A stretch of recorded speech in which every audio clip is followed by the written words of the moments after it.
Um, a lease is like the terms of service for your apartment, but you do actually have to read it. It's really important to understand how the lease works. I know it's boring. It's not the most exciting thing in the world to stare at, 10 pages of black on white, but that's just, something that you have to really think about, and make sure that you understand what your rights are as a tenant. So it's not the most glamorous part of this presentation. I'll try to make it quick, but do perk up and pay attention, because this is going to make a big difference in your leasing journey. With very, very few exceptions, your lease should look more or less identical to the lease that your friends have when they're living in a different place. So in Quebec, there's a standard form of lease that all residential landlords are required to use. One of the very few exceptions you're actually living in right now, which is like a student resident situation. But if you're moving out of res, you should have a very familiar looking document. Compare it to your friends and see if it looks the same. If it doesn't look substantially similar, that should raise some red flags. The reason for that is it provides a standard format, tries to make it easy to understand, and help you, make sure that you know what you're agreeing to. So I'm going to cover some of the things that you should be looking for on your lease, some of the things that you should consider. At this point, you've gone on the tour, you've met the landlord, you kind of already have an idea that this place works for you. Now you want to make sure that you're comfortable signing that document. So the first thing we're going to talk about is duration. So typically for student student apartments, we're typically looking at about a 12-month lease. They don't have to be 12 months. Often you can find 8 months, or you can find 4 months.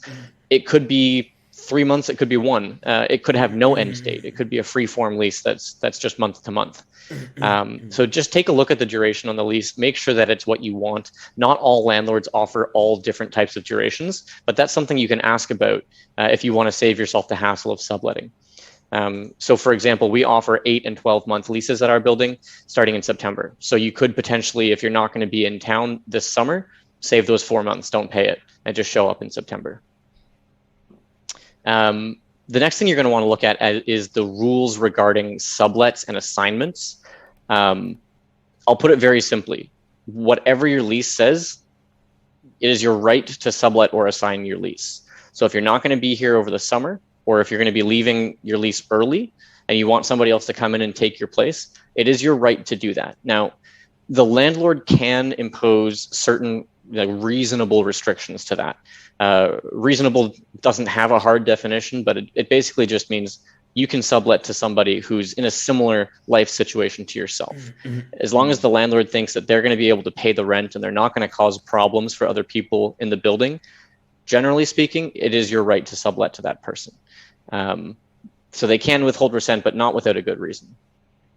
Even if your lease says that you can't, you can. And the fact that it's in there, if you see that in writing, that might be an indication that your landlord doesn't have your best interests at heart. So you may want to run in the opposite direction. Some other rules to think about. Are you allowed to have guests over? I know there's a lot of potential residences that don't allow you to have guests. So things like Evo or Campus One, when back before it was an extension of a residence. They may have rules or security at the front that say, hey, you're only allowed to have a certain number of guests in your room. There are certain reasonable limits to the number of people, right, for fire safety and that sort of thing. Or if you're causing disturbances, that's a separate issue. But they're not really allowed to put too much scaffolding or restrictions around having guests over. So if you wanted to have someone come and stay overnight or for a couple of nights, that's fine. It's a different story if you wanted to have someone move in and stay for weeks or months at a time. That's sort of a different thing.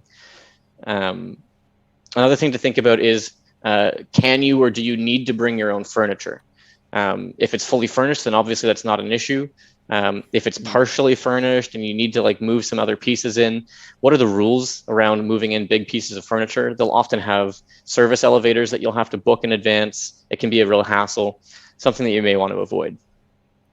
Pet policies, for better or for worse. You may be a cat person or a dog person and you like having animals around, and the building may not allow that, or you may be allergic or you may not like animals, and the building does allow it. So whatever your sensitivities or your preferences are there, it's a good idea to understand what the rules are in the building regarding pets.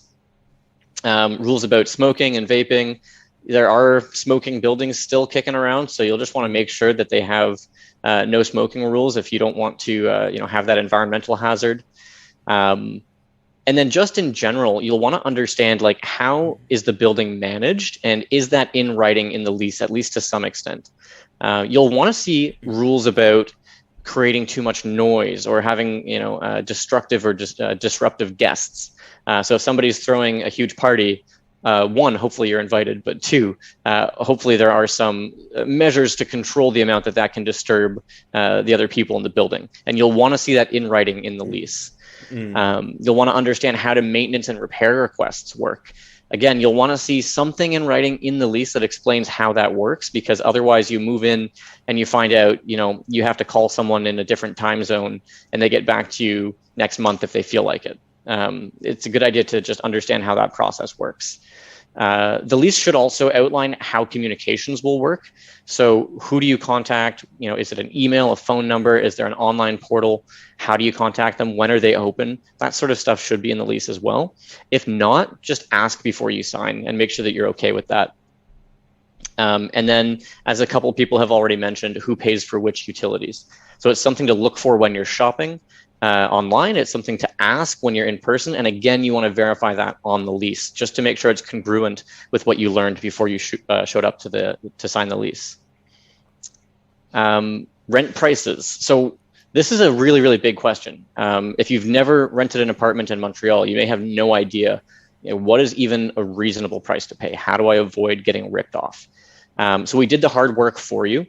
We looked at a few dozen rental units available within a 20-minute walk of McGill. And we did we crunched the numbers on that to give you a range, a ballpark of what you should be looking for. So generally speaking, the lowest prices we saw were about $600 per person per month.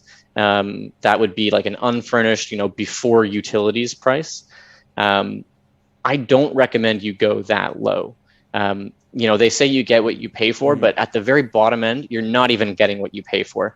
Like you're getting a grungy room in a basement somewhere with a flickering light bulb. It's cold, it's drafty. It's not a good time. The highest prices we saw, there's really like no limit to the highest prices, but $1,500, $1,800. By the time you add on like mandatory meal plans and activities fees and this fee and that fee, it can easily get up to $2,000 a month if you're not watching.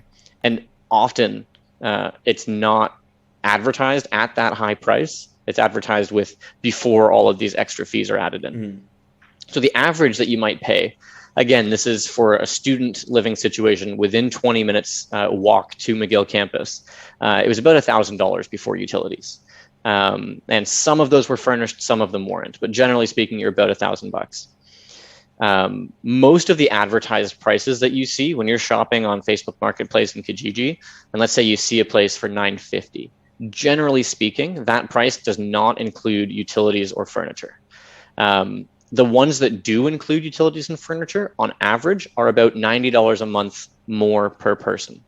So just keep that in mind. Whenever you're seeing a price online, it's generally going to be about $90 to $100 more than what you're seeing by the time you account for all of your utilities.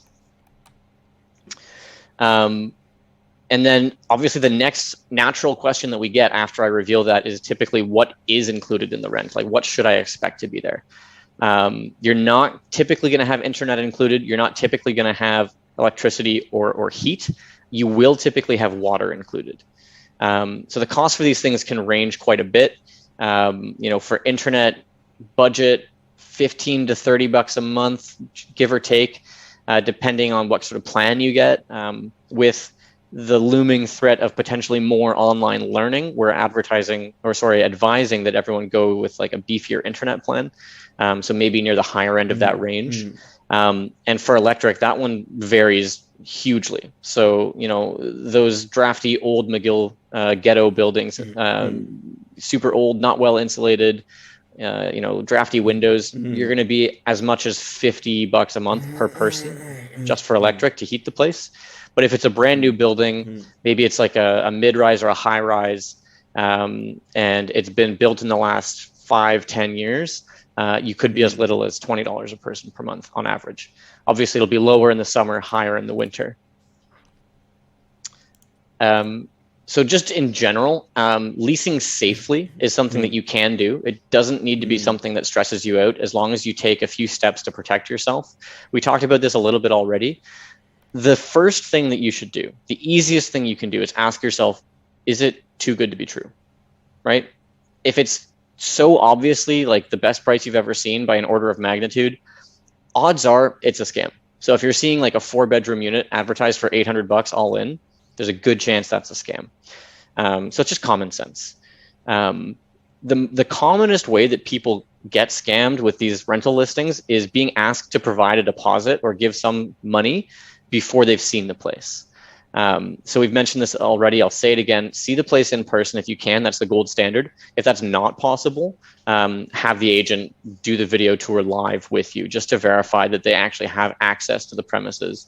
Because sometimes people will rip photos from other ads, put them up, ask you for a deposit, and then disappear with your money. Some illegal things that a lot of big landlords will do, like some names that you know do this, and they shouldn't. And if you didn't know better, you might get caught up in this. Red flags. If they're really pushy about getting cash up front, and it feels like it's too early in the conversation to be talking about that, red flag. I would maybe dig in a little bit and ask more questions. If they won't meet with you in person or on video, again, that's an issue. If you can't ascertain their real name or who they work for, that's, they could be anywhere. They could be anywhere in the world, and they may not have the authority to lease the property you're looking at. If you search for their name or their company name and you find nothing, you're going to want to run in the other direction. Some of the clauses they might try to slip in would be not allowing sublets or assignments, not allowing guests, or any additional deposits apart from your first month's rent. I'll say that again. Any deposit at all apart from your first month's rent is not legal in the province of Quebec. So if somebody's asking you for a finder's fee, a damage deposit, anything else like that, that's not allowed. So don't pay it. Okay. They're allowed to ask for the first month's rent, but that's it. What are some things that are reasonable for a landlord to ask of you that might feel a little bit invasive, but they are within their rights to ask for it? Identification documents, driver's license, social insurance, passport. They can ask for that, but they're not supposed to keep a copy. So if you aren't super comfortable, you can show it to them on a video call or show it to them in person, but you don't have to let them take a photo or a photocopy of it. They can ask for proof of income, or if you have a guarantor, they can ask for proof of income from the guarantor. It's up to you if you want to provide that, but they can refuse to lease to you based on those grounds. They can ask for bank statements to back up your income or your savings. We don't do that. I feel like that's a little too invasive, but they could do that.